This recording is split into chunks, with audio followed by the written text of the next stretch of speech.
Hey guys, আমরা finally চলে এসেছি কলেজে পরীক্ষা দিতে। Hey guys, welcome to my back to channel. Hi, আমি রিমি। তোমরা সবাই কেমন আছো? অবশ্যই ভালো আছো, আমিও ভালো আছি। তো আমার পরীক্ষা হচ্ছে বলে আমি কদিন ভিডিও বানাতে ভালো করে পারিনি। তো আজ থেকে আমি আবার শুরু করলাম নতুন করে ব্লগ বানানো।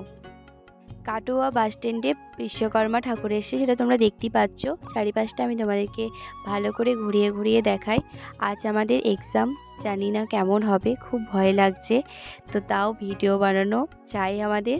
তো আমি আমার বন্ধুরা সবাই মিলে এখন স্টেশনে চলে এসেছি।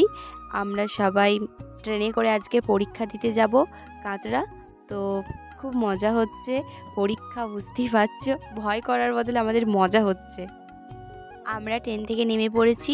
এবার আমরা পরীক্ষা দেওয়ার জন্য কলেজে যাচ্ছি। আমাদের এমন অবস্থা, সেই অলি গলি রাস্তা মাঠ পেরিয়ে যেতে হবে। মাঠের কি অবস্থা সেটা আমি তোমাদেরকে দেখাচ্ছি, দাঁড়াও।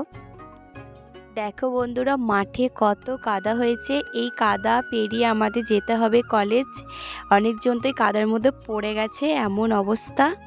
এদিকে দেখো কাণ্ড, অর্পিতা তো পরীক্ষার চিন্তা মাথার মধ্যেই নেই, ভিডিও বানাতেই ব্যস্ত। আমি তো কাদার ওপর দিয়ে আসতে গিয়ে পড়ে গেলাম, তোমরা দেখতেই পাচ্ছ। এখন পুকুর ঘাটে এসেছি পা ধুতে, এবার কলেজ। দেখো বন্ধুরা, ফাইনালি আমরা কলেজ চলে এসেছি পরীক্ষা দিতে। চলো ভিতরে যাওয়া যাক।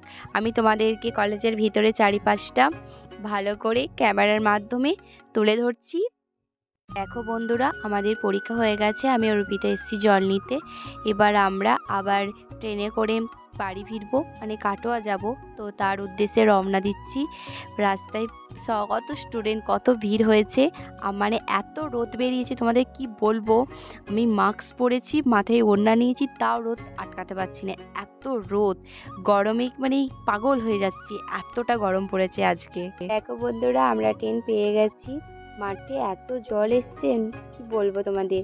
আমি ট্রেন থেকে নেমেও পড়েছি, আবার একটু ভিডিও করব বলে। ওইদিকে চারিপাশের লোকজন সব আমার দিকেই তাকিয়ে আছে। অবশেষে আমরা চলে এসেছি কাটোয়া। চলো বন্ধুরা, দেখা হচ্ছে পরের ভিডিওতে, সঙ্গে থেকো। চলো, বাই।